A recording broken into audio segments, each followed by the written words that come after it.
हाँ जी मित्रों, नमस्कार।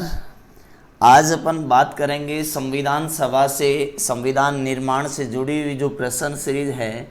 इस प्रश्न सीरीज के संदर्भ में अपन बात करेंगे जिसमें प्रश्नों की संख्या 30 है। आप वीडियो को शुरू से लेकर अंत तक देखते रहें। एक से एक महत्वपूर्ण प्रश्न हैं जिन प्रश्नों का आधार पूर्व में प्रतियोगी परीक्षाएं रही हैं, जो पूर्व में किसी न किसी प्रतियोगी परीक्षा में निश्चित रूप से पूछा हुआ प्रश्न शामिल होगा।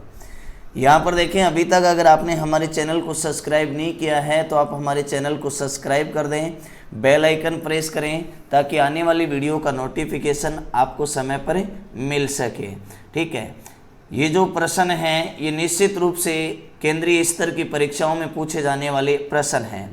पहला प्रश्न है, निम्नलिखित में से कौन सा कथन संविधान सभा के विषय में नहीं है। देखें, 4 विकल्प दिए गए हैं। 4 विकल्प के आधार पर अपने को सही कोट का चुनाव करना है। पहला है कि संविधान सभा प्रत्यक्ष मताधिकार पर आधारित नहीं थी, वह प्रत्यक्ष निर्वाचन का परिणाम थी। वह प्रत्यक्ष पर निर्वाचन का परिणाम थी, बहुदलीय निकाय थी, उसके अनेक समितियों के माध्यम से काम किया। तो मित्रों, इन चारों अगर कोट पर्सन ऑप्शन को अपन पढ़ें तो अपने को ये स्पष्ट लगता है कि 1 और 2 ऑप्शन बिल्कुल विकल्प इसमें बिल्कुल सही हैं, जो संविधान सभा के विषय में लागू नहीं होते हैं। देखें, संविधान सभा में कैबिनेट मिशन योजना 1946 के प्रस्ताव के आधार पर अपन बात करें तो 389 सदस्य संख्या निर्धारित की गई थी। 389 में 292 सदस्य ब्रिटिश भारत से थे, 93 सदस्य देशी रियासतों से निर्धारित हुए, वे 4 सदस्य 4 चीफ कमिश्नर क्षेत्रों से निर्धारित किए गए। 292 सदस्यों के लिए जुलाई अगस्त 1946 में दलीय आधार पर चुनाव हुए थे। ये चुनाव ब्रिटिश प्रांतों के विधानमंडलों के सदस्यों द्वारा आनुपातिक प्रतिनिधित्व की एकल संक्रमणीय मत प्रणाली द्वारा किया गया था। मित्रों, यहाँ पर देखें, आनुपातिक प्रतिनिधित्व प्रणाली की भी बात कर लें तो आनुपातिक प्रतिनिधित्व प्रणाली के प्रतिपादक हैं थॉमस हेयर। थॉमस हेयर इस प्रणाली के प्रतिपादक हैं, अतः इसे हेयर प्रणाली के नाम से भी जाना जाता है। दूसरा प्रश्न आता है कि कथन ए और कारण आर, इन दोनों को ध्यान से पढ़ना है, फिर अपने को सही उत्तर का चुनाव करना है।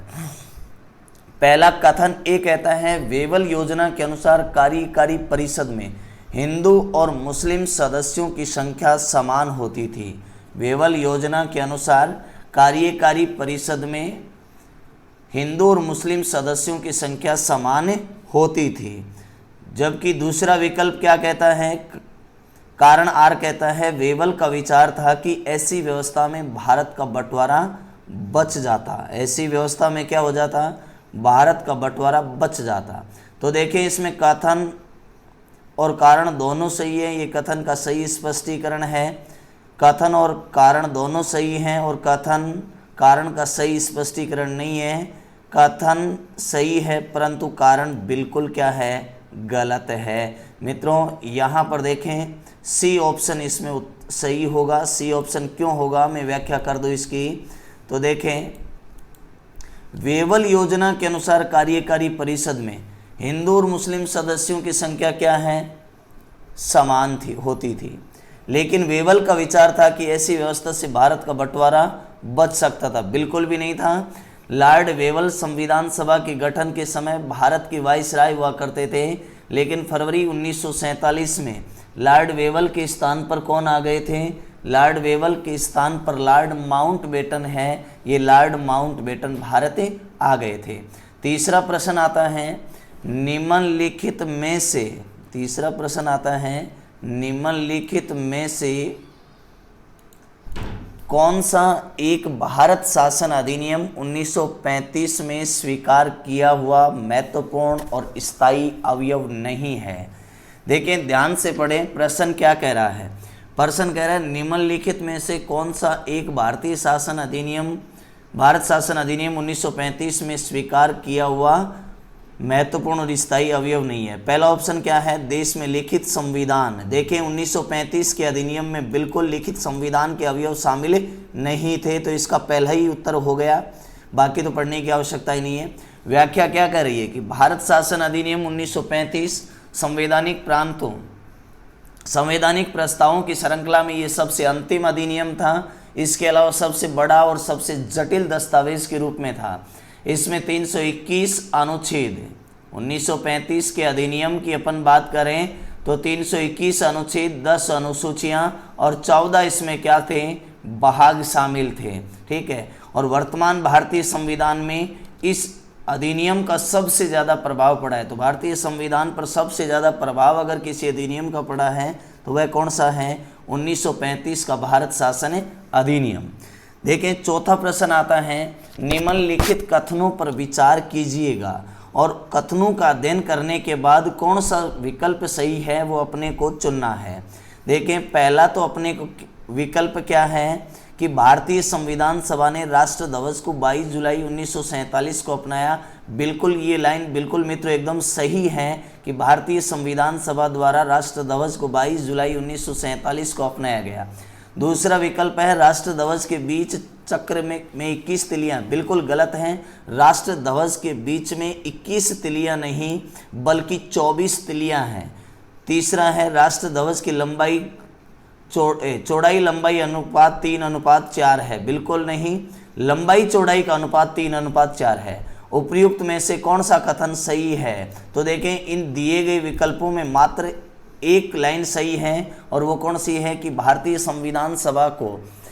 संविधान सभा ने राष्ट्र ध्वज को 22 जुलाई 1947 को अपनाया था। व्याख्या की बात करें तो राष्ट्र ध्वज की लंबाई चौड़ाई का अनुपात 3:2 होता है तथा राष्ट्र ध्वज के बीच में 24 चक्र या 24 चक्र में जो 24 तिलियां हैं वो देश को धर्म और ईमानदारी की उन्नति की ओर ले जाने की प्रेरणा देते हैं।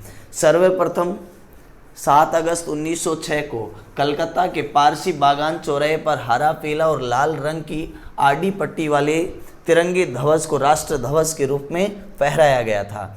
इसके बाद देखें, पांचवा प्रश्न आता है कि कथन ए क्या कहता है कि भारत का संविधान देश की अखंडता की पूर्ति करता है। भारत का संविधान क्या करता है? देश की अखंडता की पूर्ति करता है।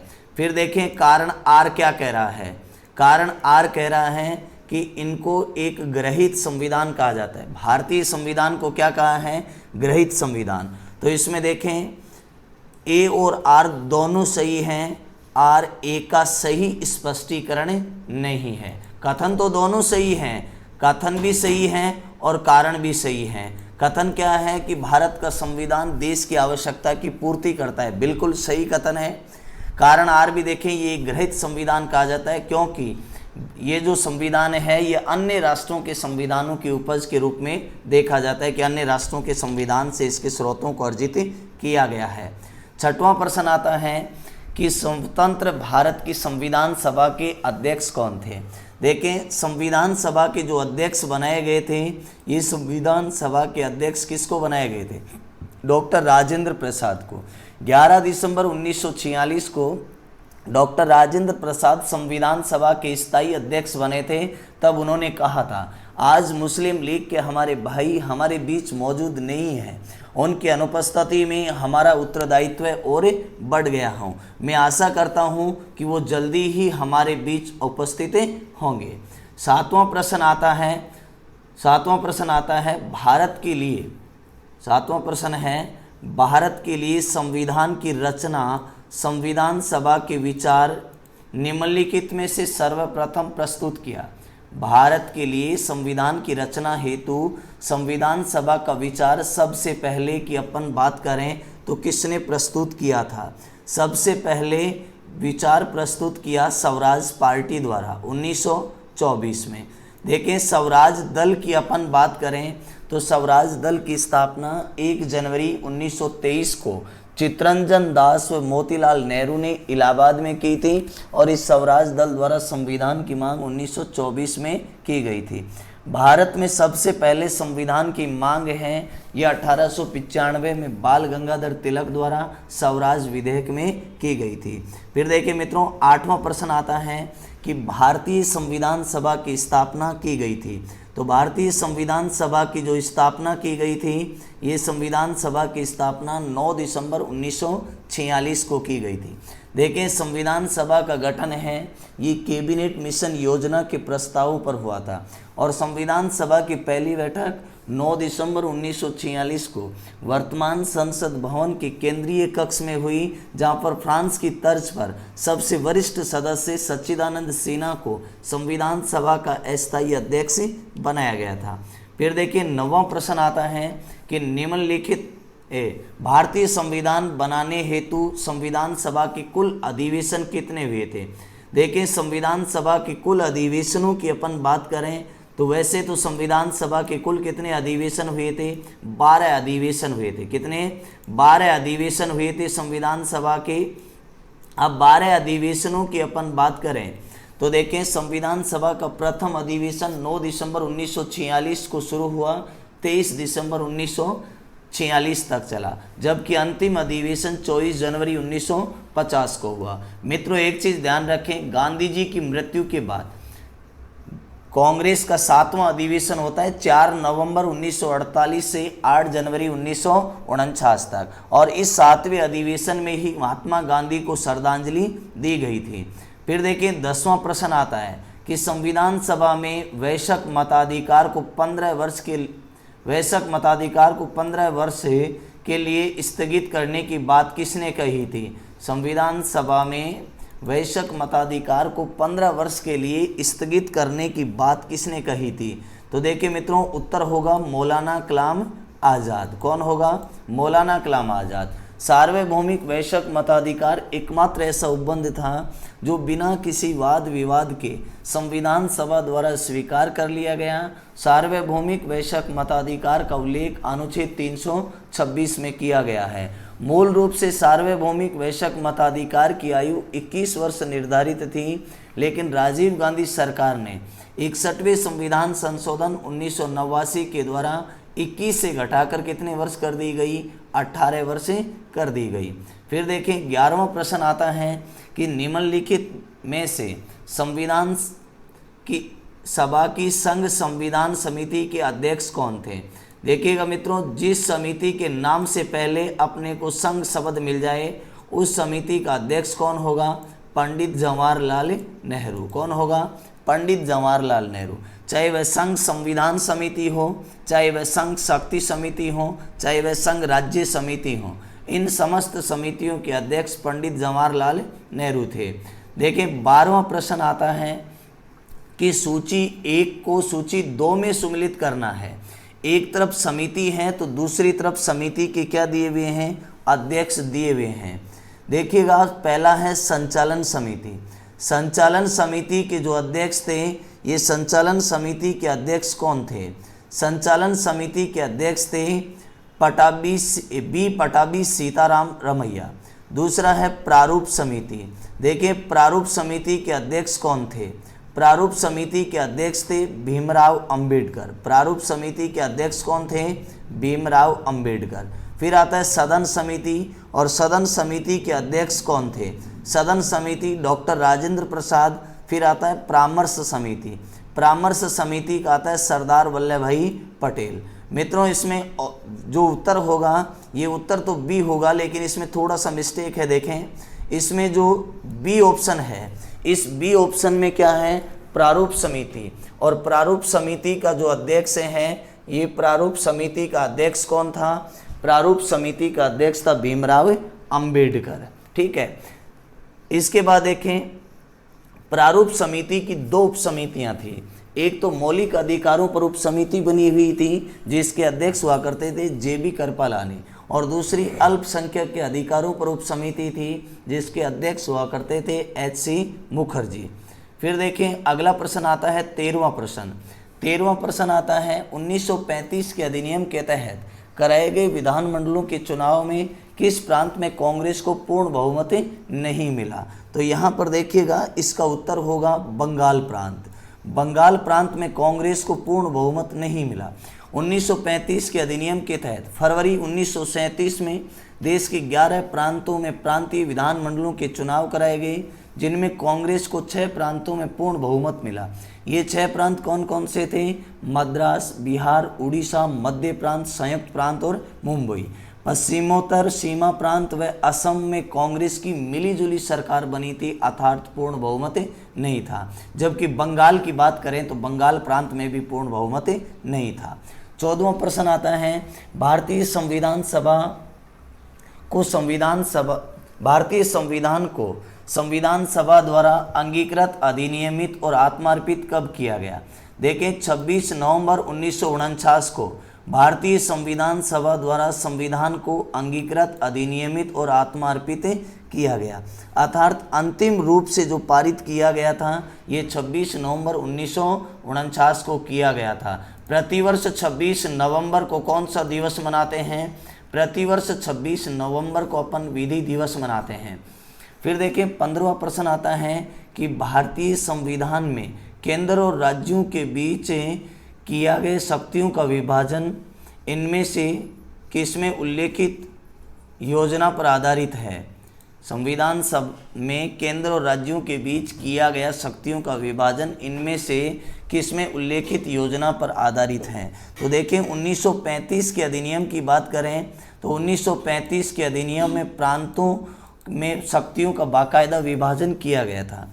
1935 के अधिनियम में संघ सूची, राज्य सूची और समवर्ती सूची बनाई गई थी। संघ सूची में 1935 में 54 विषय थे, राज्य सूची में 36 संघ सूची में 59 विषय, राज्य सूची में 54 विषय और समवर्ती सूची में 36 विषय। जबकि 1935 के अधिनियम में जो अवशिष्ट विषय थे ये वाइसराय के पास हुआ करते थे। फिर देखें 16वां प्रश्न आता है कि किस वर्ष संसद में भारतीय संविधान को अपनाया गया? देखिए प्रश्न ध्यान से पढ़ें, किस वर्ष संसद ने भारतीय संविधान को अपनाया? तो 1950 में जो संविधान सभा थी, इस संविधान सभा को ही अंतरिम संसद घोषित किया गया था। 24 जनवरी 1950 को अंतरिम बैठक हुई थी। इसमें देखें संविधान सभा के सदस्यों द्वारा हस्ताक्षर किए गए और संविधान सभा को भंग कर दिया गया और उसी संविधान सभा को अंतरिम संसद के रूप में मान्यता दे दी। 26 जनवरी 1950 को संविधान सभा का कार्य समाप्त हो गया और न्यायिक निर्वाचनों और संवैधानिक प्रावधानों द्वारा इसके निर्माण की प्रक्रिया प्रारंभ हो गई। 17वां प्रश्न आता है, सूची 1 को सूची 2 में सम्मिलित करना है और ये सही उत्तर का चयन करना है। देखिए 17वें प्रश्न की अपन बात करें तो नियंत्रण परिषद की स्थापना पिट्स इंडिया एक्ट 1774 के तहत हुई थी। फिर आता है सर्वोच्च न्यायालय की स्थापना 1773 का नियामक अधिनियम या रेगुलेटिंग एक्ट आप कह सकते हैं। सी है इंग्लिश मिशनरियों को भारत में कार्य करने की अनुमति। तो देखें इसमें सी होगा चार्टर अधिनियम 1813।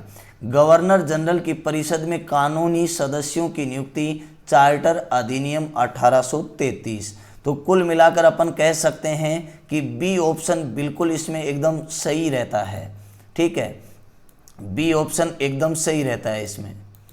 इसके बाद देखें 18वां प्रश्न है, निम्नलिखित में से किसने सुझाव दिया था कि भारत की स्वतंत्रता के बाद भारतीय राष्ट्रीय कांग्रेस को एक राजनीतिक दल के रूप में भंग कर देना चाहिए? इस प्रश्न के उत्तर की बात करें तो इसका उत्तर क्या होगा? इसका उत्तर होगा महात्मा गांधी।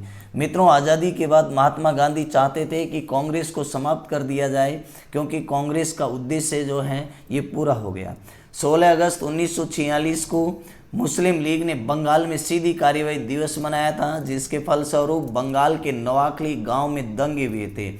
और यहाँ पर देखें गांधी जी नोआखली के दिनों से ही भविष्य में पार्टी को लेकर के चल रहे विचार विमर्श में शामिल थे। यानी जैसे ही नोआखली में दंगे हुए गांधी जी ने ये पूरी तरह ठान लिया था, वो लगातार पार्टी में सक्रिय हो गए थे कि कांग्रेस को एक प्रकार से आज़ादी के बाद समाप्त कर देना चाहिए। इसके अलावा नोआखली में जब 16 अगस्त 1946 को दंगे हुए सीधी कार्यवाही दिवस मनाया गया तो मौलाना कलाम आज़ाद ने उसे क्या कहा था? मौलाना कलाम आज़ाद ने उसे काला दिन भी कहा था। ये भी याद रखना, जो स्वतंत्र भारत के पहले शिक्षा मंत्री हुआ करते थे। फिर 19वां प्रश्न आता है कि निम्नलिखित में से संविधान सभा के संदर्भ में गलत कथन कौन सा है? दिए गए कथनों में से संविधान सभा के संबंध में गलत कथन कौन सा है? देखें इसने बड़ी संख्या में समितियों की मदद से काम किया, उनमें प्रारूप समिति सबसे महत्वपूर्ण है। बिल्कुल ये कथन सही है। दूसरा ऑप्शन है अल्पसंख्यक समुदाय जैसे ईसाई, एंग्लो इंडियन और पारसियों को सभी में पर्याप्त प्रतिनिधित्व दिया गया। बिल्कुल सही है। इसका निर्वाचन सार्वभौमिक वैश्विक मताधिकार के आधार पर किया गया। मित्रों सी इसमें विकल्प सही होगा, क्योंकि सी उत्तर संविधान सभा के संदर्भ में गलत कथन है, क्योंकि संविधान सभा के सदस्यों का चुनाव सार्वभौमिक वैश्विक मताधिकार के आधार पर नहीं किया गया था। संविधान सभा का गठन तो जनता ने अप्रत्यक्ष रूप से किया। ये चुनाव ब्रिटिश प्रांतों के विधान मंडलों के सदस्यों द्वारा किए गए थे। फिर देखें 20वां प्रश्न आता है, किसने कहा था कि संविधान सभा कांग्रेस थी और कांग्रेस भारत था? देखें एक नाम आता है ग्रेनविल ऑस्टिन। ग्रेनविल ऑस्टिन ने कहा था कि भारतीय संविधान सभा एक दलीय देश का दलीय निकाय है, जिसमें सभा ही कांग्रेस है और कांग्रेस ही भारत है। ग्रेनविल ऑस्टिन की जो प्रसिद्ध पुस्तक थी वो थी इंडियन कॉन्स्टिट्यूशन, भारतीय संविधान। 21वां प्रश्न आता है, निम्नलिखित में से कौन प्रारूप समिति का सदस्य नहीं था? तो देखें 21वां प्रश्न, निम्नलिखित में से कौन प्रारूप समिति का सदस्य नहीं था? तो देखें एन प्रारूप समिति के सदस्य थे। तो देखिए पहला सदस्य है एन गोपाल स्वामी। बिल्कुल ये प्रारूप समिति का सदस्य था। क्या था? प्रारूप समिति का सदस्य था एन गोपाल स्वामी। लेकिन दूसरा नाम किसका आ रहा है? पंडित जवाहरलाल नेहरू का। पंडित जवाहरलाल नेहरू प्रारूप समिति में शामिल नहीं थे। तीसरा है अल्लादी कृष्णा स्वामी अय्यर। बिल्कुल अल्लादी कृष्णा स्वामी अय्यर प्रारूप समिति में शामिल थे। चौथा नाम है सरदार पटेल। सरदार पटेल प्रारूप समिति में शामिल नहीं थे। तो मित्रों इसमें 1 और 3 नंबर पे जो सदस्य हैं एन गोपाल स्वामी और अल्लादी कृष्णा स्वामी अय्यर, ये दोनों प्रारूप समिति के सदस्य हैं। अब देखिए संविधान सभा की सभी समितियों में सबसे ज़्यादा महत्वपूर्ण थी प्रारूप समिति। इसका गठन 29 अगस्त 1947 को भीमराव अंबेडकर की अध्यक्षता में हुआ और इस समिति में जो कुल सदस्य संख्या थी वो 7 थी। कितनी थी? 7। 22वां प्रश्न आता है, सूची 1 को सूची 2 में सम्मिलित करना है और नीचे दिए गए कूट के आधार पर सही उत्तर का चुनाव करना है। देखें सबसे पहला ए विकल्प है, सूची ए में है संविधान सभा के पहले उपाध्यक्ष। संविधान सभा का उपाध्यक्ष एच.सी. मुखर्जी। प्रारूप समिति के मूलतः एकमात्र कांग्रेसी सदस्य, तो उत्तर होगा के.एम. मुंशी। राजस्थान की रियासतों का प्रतिनिधित्व करने वाली संविधान सभा के सदस्य, राजस्थान की रियासतों का प्रतिनिधित्व करने वाले संविधान सभा के सदस्य, तो इसमें क्या होगा? इसमें होगा वी.टी. कृष्णमाचारी जो जयपुर से हुआ करते थे। डी है संघ संविधान समिति के अध्यक्ष पंडित जवाहरलाल नेहरू। तो उपरोक्त विकल्पों को पढ़ने के बाद ये स्पष्ट हो गया कि इसमें बी ऑप्शन में जो विकल्प दिए गए हैं वो बिल्कुल इस सूची को सम्मिलित करते हैं। ठीक है, फिर देखिएगा 23वां जो प्रश्न आता है वो 23वां प्रश्न क्या है? 23वां प्रश्न है किस वर्ष जनगणमन को भारत के राष्ट्रगान के रूप में मान्यता दी? देखें 24 जनवरी 1950 को संविधान सभा की अंतिम बैठक होती है। 24 जनवरी 1950 को 24 जनवरी 1950 को अंतिम बैठक हुई, जिसमें सर्वसम्मति से जनगण को राष्ट्रगान के रूप में स्वीकार कर लिया गया।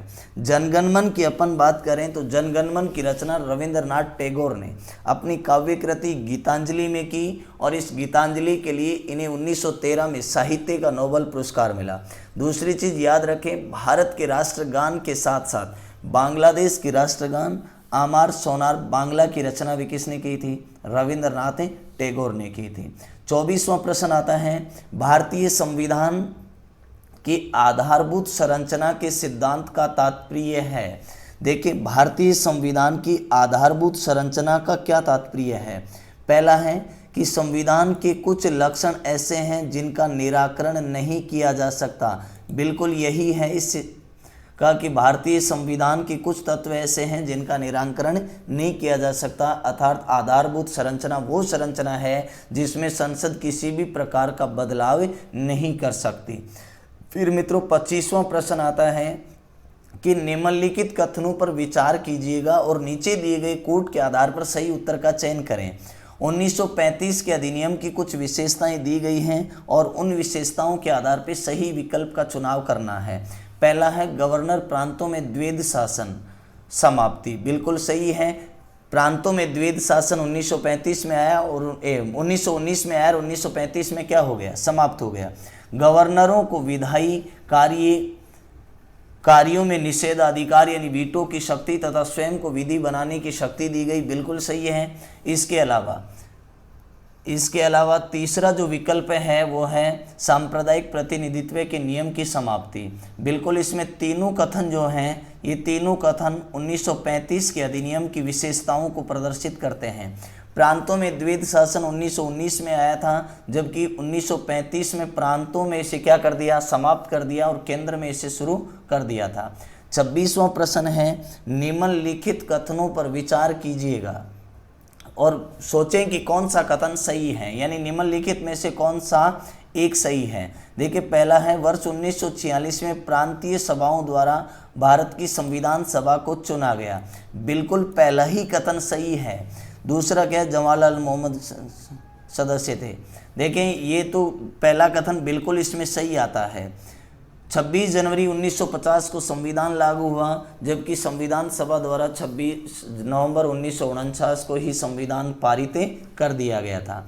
27वां प्रश्न आता है कि एक निर्वाचित संविधान सभा द्वारा भारत के संविधान का निर्माण करने का प्रस्ताव किया गया था। एक निर्वाचित संविधान सभा द्वारा भारत के संविधान का निर्माण करने का प्रस्ताव किया गया था। तो देखिएगा 27वें का जो उत्तर होगा वो होगा क्रिप्स मिशन द्वारा। क्रिप्स मिशन 1942 में आया था। एक सदस्य ही था जिसने कहा था कि युद्ध समाप्ति के बाद संविधान सभा का क्या किया जाएगा, गठन किया जाएगा। 28वां प्रश्न है कैबिनेट मिशन योजना के अंतर्गत संविधान निर्मात्री परिषद में प्रत्येक प्रांत को आवंटित सदस्य संख्या निर्धारित करने के लिए एक प्रतिनिधि कितनी जनसंख्या के अनुपात में था। तो ध्यान रखें 1946 में कैबिनेट मिशन योजना के प्रस्तावों के अनुसार संविधान सभा का एक सदस्य 10 लाख की जनसंख्या का नेतृत्व कर रहा था। इसके बाद 29वां प्रश्न आता है इन व्यक्तियों में से कौन कैबिनेट मिशन का सदस्य नहीं था। तो देखिए मित्रों कैबिनेट मिशन योजना 3 सदस्य ही थी। Lord Pethick Lawrence cabinet mission योजना के अध्यक्ष थे, स्टेफर्ड क्रिप्स उसके सदस्य थे, एवी अलेक्जेंडर सदस्य थे, लेकिन कौन नहीं था, विलियम वुड उसका सदस्य नहीं था। मार्च 1946 में कैबिनेट मिशन योजना भारत आई थी। ठीक है, इसके अलावा अंतिम प्रश्न की बात करें 30वें प्रश्न की, तो 30वां प्रश्न है भारतीय संविधान सभा का गठन किया गया। तो देखें भारतीय संविधान सभा का गठन कैबिनेट मिशन योजना 1946 के प्रस्तावों पर किया गया। कैबिनेट मिशन योजना 1946 के प्रस्तावों के आधार पर भारतीय संविधान सभा की सदस्य संख्या 389 निर्धारित की गई, जिनमें 292 ब्रिटिश भारत से थे, 93 देशी रियासतों से, जबकि 4 सदस्य कहाँ से थे, चीफ कमिश्नर क्षेत्रों से थे। तो मित्रों ये थी संविधान सभा से जुड़ी हुई, संविधान निर्माण से जुड़ी हुई पहली टेस्ट सीरीज। आपको वीडियो कैसा लगा कमेंट करके हमें बताएं। चैनल को सब्सक्राइब करना न भूलें और अपने समस्त मित्रों तक एक बार इसे शेयर जरूर करें, क्योंकि शेयर करने से किसी प्रकार का पैसा आपको नहीं लगना है। बहुत बहुत धन्यवाद।